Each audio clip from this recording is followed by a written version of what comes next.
Un parquet, c'est toujours plus joli et surtout durable, mais si vous souhaitez en profiter longuement, il vaut mieux le placer correctement. Cette fois-ci, nous allons poser un parquet collé. Ici, toutes les préparations ont déjà été faites. Il s'agit d'OSB, on peut y coller directement le parquet. Mais il faut d'abord commander le parquet. Commencez par mesurer l'espace, ajouter à ses dimensions environ 10%, ceci afin d'anticiper des pertes à la découpe. 127. Avant de commencer la pose d'un parquet, assurez-vous de travailler dans une pièce bien sèche et dont le sol également est bien sec. Si vous travaillez sur une chape ou un sol à base de ciment, il faudra faire un test au carbure afin de déterminer le taux d'humidité. Ici, nous allons travailler sur un sol en OSB, ce n'est donc pas nécessaire. Deux derniers petits conseils, assurez-vous que la pièce soit chauffée et nous allons également vérifier que le sol est bien plane. Le sol doit être bien plat pour poser le parquet. De trop grandes différences au niveau du plancher se remarqueraient. Balayez, de cette façon vous enlevez les principales poussières et saletés. Passez ensuite l'aspirateur pour ôter de plus fines particules, sinon tout cela finirait par parasiter votre colle et donc rester sous le plancher.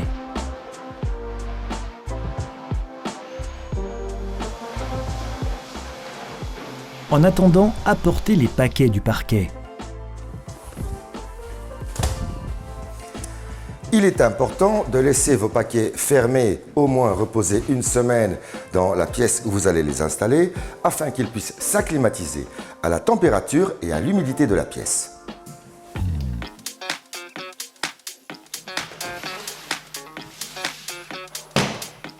Par le passé, le parquet était la plupart du temps disposé dans le sens d'où provient la lumière dans votre pièce. Aujourd'hui, cela n'est plus nécessaire et nous avons choisi de placer nos lames de parquet dans l'autre sens en fonction de certains éléments tels que les escaliers ou le grand mur de notre cuisine. Une fois que vous avez choisi le sens de pose, déterminez où commencer et calculez si vous pouvez débuter par une planche entière. Réalisez un plan, mesurez et calculez si vous risquez de vous retrouver avec une planche trop étroite. Divisez donc la longueur de la pièce par la largeur de la planche, prenez le chiffre après la virgule que vous multipliez avec la largeur de la planche et vous obtiendrez ainsi la largeur de votre dernier élément. Une fois que vous savez le résultat correct, commencez la pose. Il est toujours bien de reprendre une dernière fois les mesures de votre pièce avant de commencer, afin de s'assurer que la dernière planche, la chute, ne soit pas trop courte. Dans cette pièce-ci, nous avons beaucoup de chance. Nous allons pouvoir commencer avec une planche pleine, ce qui rendra l'ensemble du travail beaucoup plus esthétique. Si ce n'est pas le cas, il faudrait commencer avec une planche que l'on recouperait. Mélangez au préalable différents paquets entre eux, ceci afin d'obtenir un joli motif.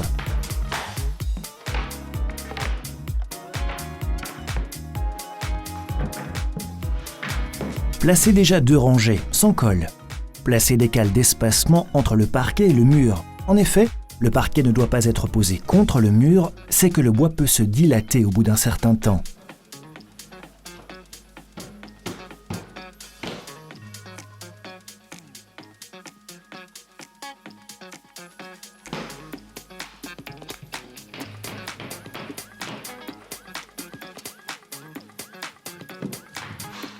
Vous pouvez ensuite scier toutes les encoches, ce qui vous permet de démarrer sans trop d'obstacles.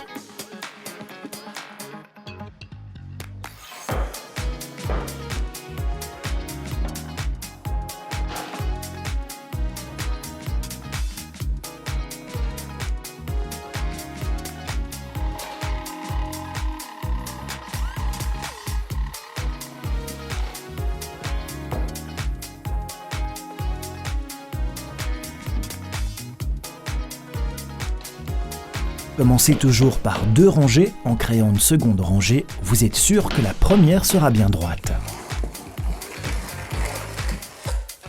Nous avons assemblé 2 rangées de parquet afin de s'assurer que les morceaux soient bien distribués et que nous ayons un bon alignement de départ.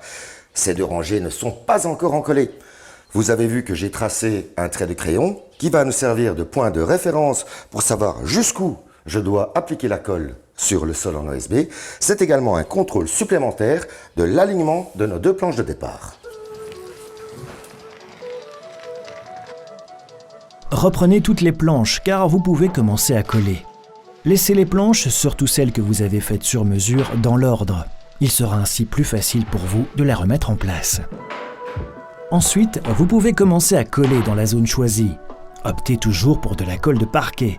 Le fabricant de votre parquet pourra d'ailleurs vous recommander la colle la plus adéquate. Lors de l'encollage, manipulez toujours un peigne à colle adapté à la colle à parquet. Elle dispose généralement de dents triangulaires. Collez votre sol jusqu'à la ligne au crayon que vous avez tracée.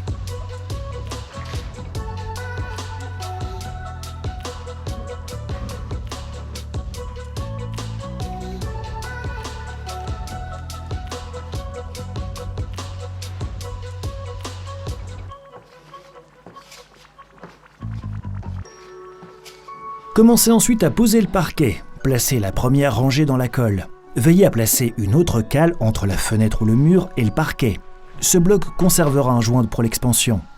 Laissez les cales jusqu'à la fin, sinon les rangées se déplaceront lorsque vous intégrerez la rangée suivante.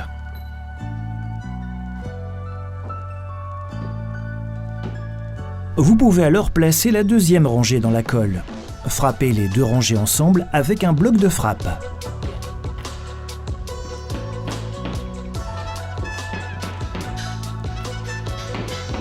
Veillez à ce que l'alignement s'effectue partout.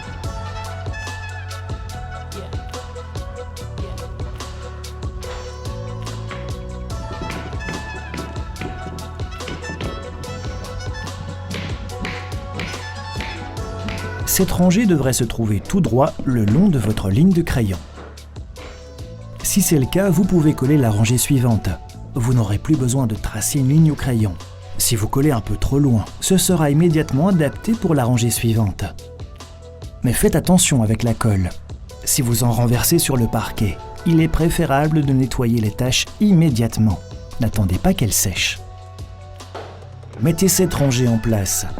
Placez le bloc de frappe de manière à ne pas endommager la dent et le bord supérieur du parquet. Si vous endommagez la dent, la planche suivante ne pourra plus s'insérer correctement.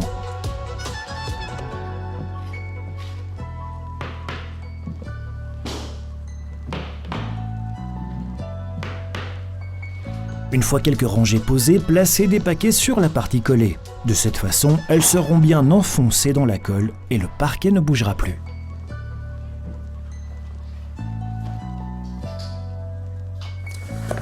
Il est déjà temps d'ouvrir les paquets suivants, mais pour un meilleur résultat, nous allons mélanger les planches venant des différents paquets. Le parquet, c'est un produit naturel, ce qui peut entraîner des nuances de couleurs entre chaque paquet. En mélangeant systématiquement, on évite qu'il y ait différentes zones, chacune avec leur propre couleur.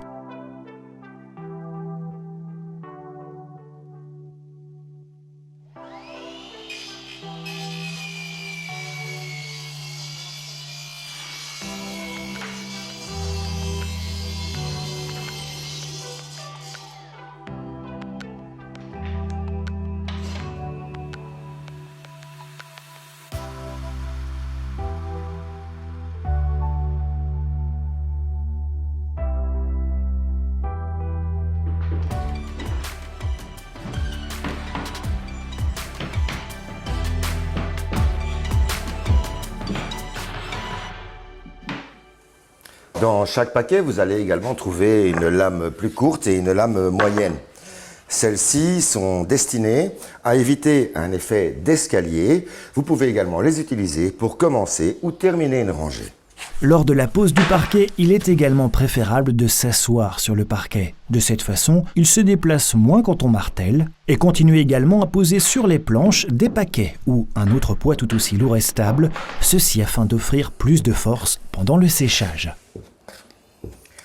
Nous appliquons la colle rangée par rangée, mais si vous le souhaitez, vous pouvez en coller plusieurs rangées à la fois. Attention, cette colle a un temps d'application limité. Assurez-vous donc de pouvoir placer toutes les lames sur le nombre de rangées que vous aurez préencollées.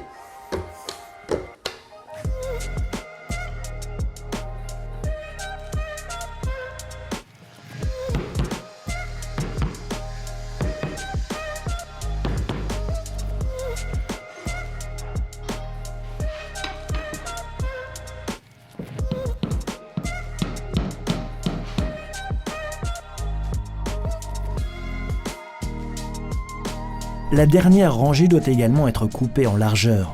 Le moyen le plus simple consiste à opter pour une scie plongeante avec guide, mais vous pouvez tout aussi bien préférer une scie à main ou une scie sauteuse.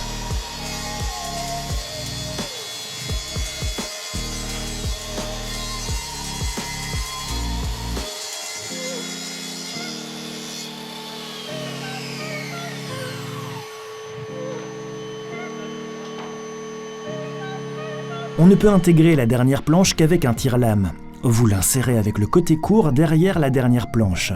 Avec un marteau, frappez l'autre côté du tire-lame, encore une fois. Assurez-vous que le joint soit bien scellé.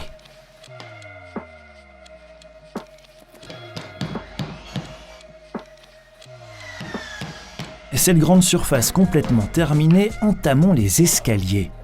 On va également les recouvrir de parquet. Tout d'abord, nous étalons les planches sans les coller, indiquez la dernière planche et faites-la sur mesure.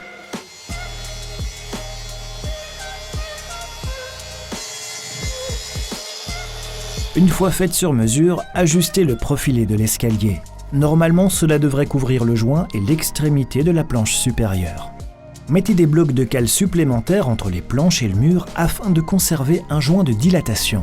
Marquez ensuite le côté de l'escalier et sciez sur cette ligne.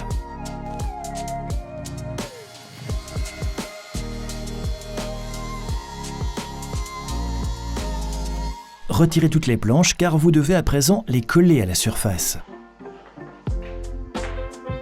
Fixez d'abord la contre-marche. Il est préférable de prévoir un mastic polymère car l'élévation est recouverte de plaques de plâtre.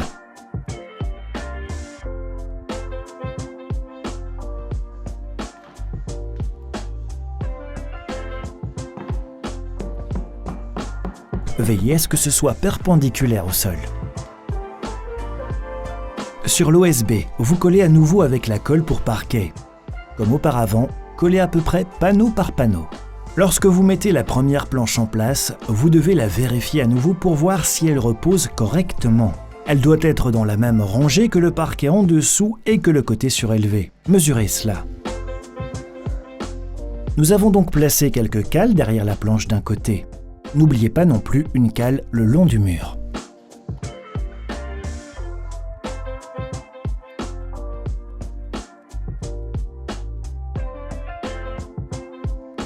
Il est préférable de coller la dernière planche sur la planche verticale. Mettez un peu de poids sur les escaliers pendant que la colle sèche. De cette façon, les planches ne bougeront plus. Le parquet est maintenant en place et vous pouvez immédiatement le fouler. Attendez toutefois que la colle soit bien sèche pour marcher sur le sol, ce qui prendra environ 24 heures. Il n'est pas nécessaire de vernir ou de huiler ce parquet après la pose, car il a déjà été traité en usine. La seule chose importante sera, concernant son entretien, d'utiliser des produits adaptés. Un rafraîchissement occasionnel avec le bon produit garantira que votre parquet reste joli et ce pour longtemps. Nous achevons l'escalier par un profilé d'escalier, il est scié sur mesure. Travaillez les bords tranchants avec une lime ou du papier de verre.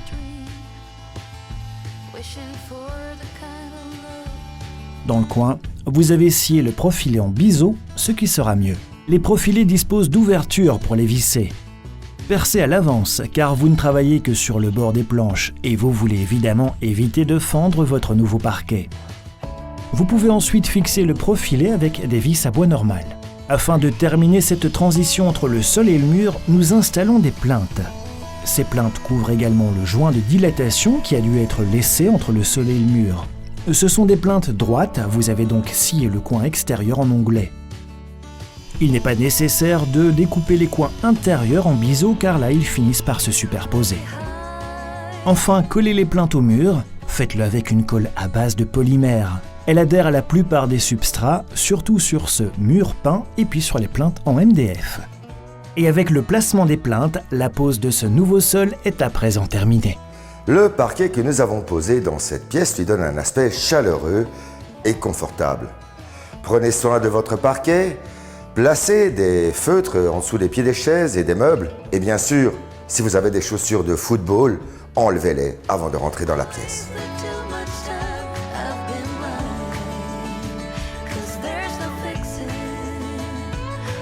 and broken.